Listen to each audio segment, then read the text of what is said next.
चलिए खबरों को विस्तार से देखेंगे, लेकिन शुरुआत बड़ी खबर के साथ करेंगे। मुख्यमंत्री मृदुला शर्मा कोटा आएंगे। दोपहर 2:45 पर कोटा एयरपोर्ट उतरकर सीधे दशहरा मैदान जाएंगे।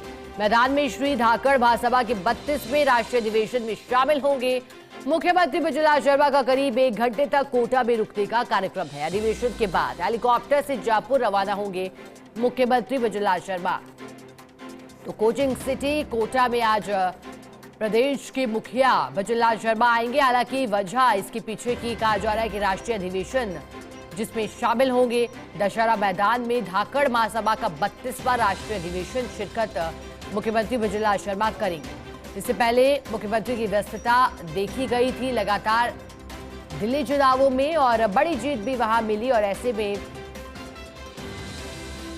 प्रसन्नता एक तरफ भारतीय जनता पार्टी में, तो दूसरी ओर कल प्रयागराज पहुंचे थे मुख्यमंत्री मृदुला शर्मा। आस्था की डुबकी लगाई थी और दूसरी बार महाकुंभ स्नान किया था।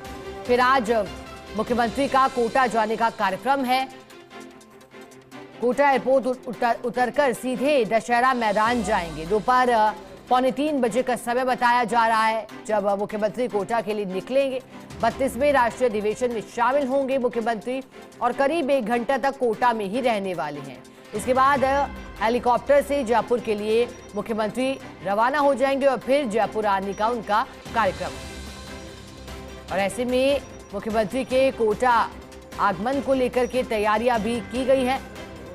जिला कलेक्टर की ओर से प्रशासनिक अधिकारियों ने जायजा भी तैयारियों का लिया था। कोटा आने का इंतजार है।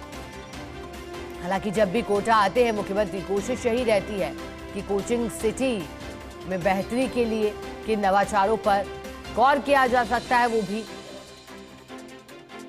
ध्यान में रखा जाए। चलिए अधिक जानकारी देने के लिए हमारे साथ कोटा से रेजिडेंट एडिटर भंवर एस चारण जुड़ गए हैं।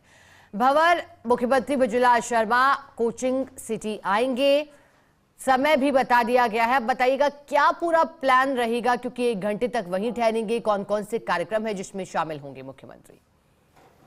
कि कोटा में श्री धाकड़ महासभा का 2 दिवसीय राष्ट्रीय अधिवेशन चल रहा है।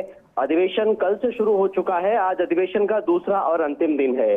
कल जो धाकड़ महासभा की राष्ट्रीय, प्रदेश और जिला स्तर की जो कार्य समितियां थी उनके साथ एक परिचर्चा बनकर के और सामाजिक स्तर पर एक मीटिंग हुई थी। आज इस अधिवेशन का खुला सत्र होना है। ये सत्र दशहरा मैदान में होगा और ऐसा दावा किया जा रहा है कि राजस्थान, मध्य प्रदेश और उत्तर प्रदेश समेत देश के विभिन्न राज्यों से हजारों की तादाद में जो धाकड़ बंधु है, जो नागर बंधु है, वो इस अधिवेशन में जुटने वाले हैं। तो इसी अधिवेशन के आतिथ्य के तौर पे मुख्यमंत्री भजनलाल शर्मा आज कोटा आ रहे हैं। लोकसभा स्पीकर ओम बिरला भी इस कार्यक्रम में बतौर अतिथि उनके साथ मौजूद रहेंगे। और इस अधिवेशन में शरीक होने के बाद मुख्यमंत्री का वापस कोटा से हेलीकॉप्टर से ही जयपुर रवाना होने का कार्यक्रम है।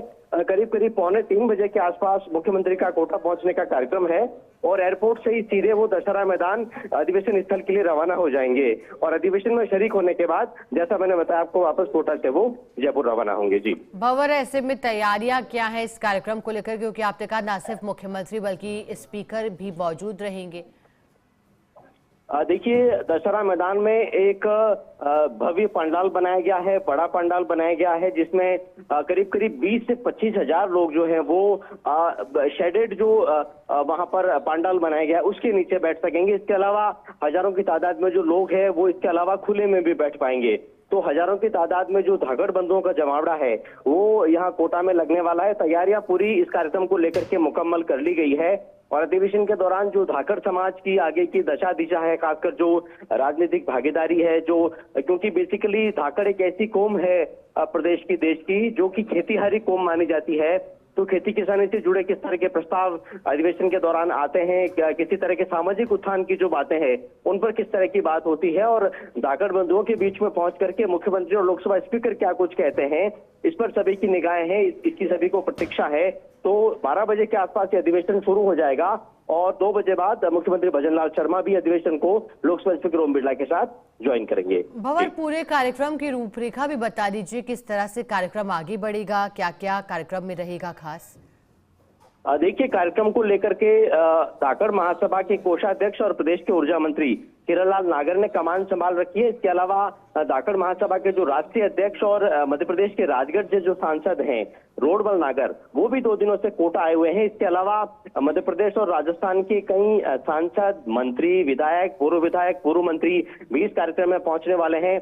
मोटे तौर पर इस अधिवेशन का मकसद यही है कि धाकड़ समाज की जो राजनीतिक स्थिति है, जो सामाजिक स्थिति है, जो आर्थिक स्थिति है, अगर समाज में कहीं कुरीतियां हैं, महिला उत्थान पर किस तरह से योजनाएं बनाई जा सकती है, इन सब बातों पर चर्चा करने के लिए अधिवेशन बुलाया गया है। तो इन्हीं सब बातों को लेकर कल चर्चा हुई है और यही चर्चाएं आज अधिवेशन के खुले सत्र के साथ आगे भी बढ़ने वाली है। मोटे तौर पर कल यही कहा गया, जो परिचर्चा हुई थी कार्य समितियों के साथ में, जिला, प्रदेश और राष्ट्रीय स्तर की कार्य समितियां, कि समाज का एक जो तबका पिछड़ा है उसे किस तरह से मुख्य धारा में लाया जाए, खेती किसानी को किस तरह से उन्नत बनाया जाए, और बहुत सारे जो सामाजिक संदेश हैं वो भी इस अधिवेशन के माध्यम से पूरे समाज में देने का प्रयास किया जा रहा है। तो कल बहुत बड़ा दिन धाकड़ महासभा के लिए रहने वाला है, जब खुद राजस्थान के मुख्यमंत्री इस अधिवेशन में आज पहुंचने वाले हैं और आज पहुंच करके धाकड़ महासभा को वो संबोधित करने वाले हैं। और साथ में बड़ी बात यह है कि देश की लोकसभा के स्पीकर भी धाकड़ समाज के बीच रहने वाले हैं इस पूरी महासभा के अधिवेशन के दौरान।